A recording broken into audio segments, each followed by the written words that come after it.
Welcome to Penrose Learning, where we make understanding easy. In this video, I will explain how to play Nintendo on your iPad. To begin, understand that playing classic Nintendo games on your iPad involves a process called emulation.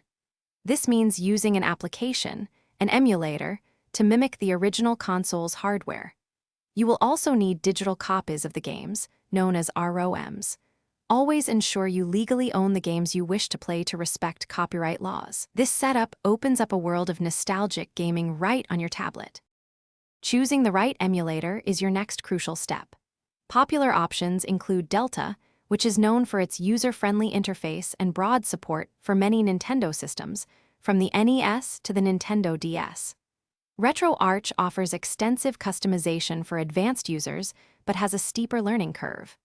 Provenance is another excellent choice, supporting a wide array of older Nintendo consoles. Consider your technical comfort level and desired systems when making your selection. Once you have your emulator, you'll need game ROMs. These are digital files of your favorite Nintendo games. The most legal way to obtain them is by dumping your own physical game cartridges using specialized hardware. After acquiring your ROMs, transfer them to your iPad. You can use cloud storage services like iCloud Drive or Google Drive, or directly connect your iPad to your computer and use Finder or iTunes. Then, simply load them within your chosen emulator application. To truly enhance your gaming experience, consider using a physical controller. Most modern emulators support a variety of Bluetooth controllers, including MFI-certified gamepads, as well as PlayStation and Xbox controllers. Simply pair your controller with your iPad through the Bluetooth settings.